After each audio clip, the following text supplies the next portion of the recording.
नमस्कार दोस्तों, मेरा नाम है सचिन गौतम। आज की कहानी का नाम है शक्तिशाली पिता। एक गरीब पिता ने अपने इकलौते बेटे को खूब पढ़ा लिखा कर एक बड़ा इंसान बनाने का फैसला कर लिया था। पिता दिन रात मेहनत करता और अपने बेटे की पढ़ाई का खर्चा उठाता। बेटा भी खूब मन लगाकर पढ़ता। एक दिन पिता का सपना सच हो गया। बेटा पढ़ लिख कर बहुत बड़ा आदमी बन गया और उसने अपना खुद का व्यवसाय शुरू कर लिया और उसमें बहुत सफल हो गया।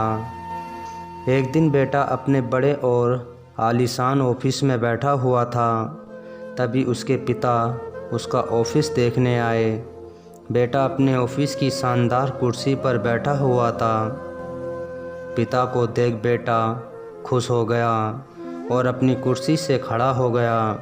पिता ने बेटे को कुर्सी पर बैठाया और बेटे के पीछे खड़े हो गए और उसके कंधे पर अपना हाथ रखते हुए कहा, बेटा, तुम्हें पता है कि आज इस दुनिया में सबसे शक्तिशाली इंसान कौन है?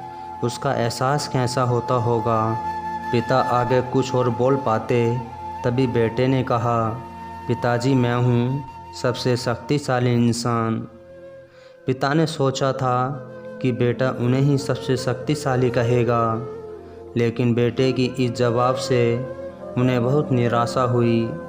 ठीक कहा बेटा, इतना कहते हुए पिता बेटे के ऑफिस से जाने ही लगे थे कि एक बार और पीछे मुड़कर वही सवाल बेटे से किया, बेटा, तुम्हें अब भी लगता है कि तुम ही सबसे शक्तिशाली हो?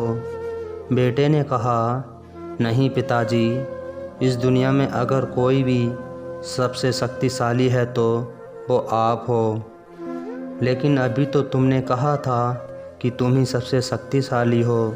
हाँ, वो मैंने इसलिए कहा था क्योंकि उस वक्त दुनिया के सबसे शक्तिशाली इंसान के हाथ मेरे कंधे पे थे, इसलिए उस वक्त मैं खुद को सबसे शक्तिशाली महसूस कर रहा था, बेटे ने जवाब दिया। ये सुनकर पिता की आंखों में आंसू आ गए और उन्होंने अपने बेटे को गले से लगा लिया। तो दोस्तों, आपको हमारी कहानी पसंद आई हो तो प्लीज़ लाइक और कमेंट और सब्सक्राइब करना ना भूलना। मिलते हैं आपको अगली वीडियो में। जब तक के लिए नमस्कार।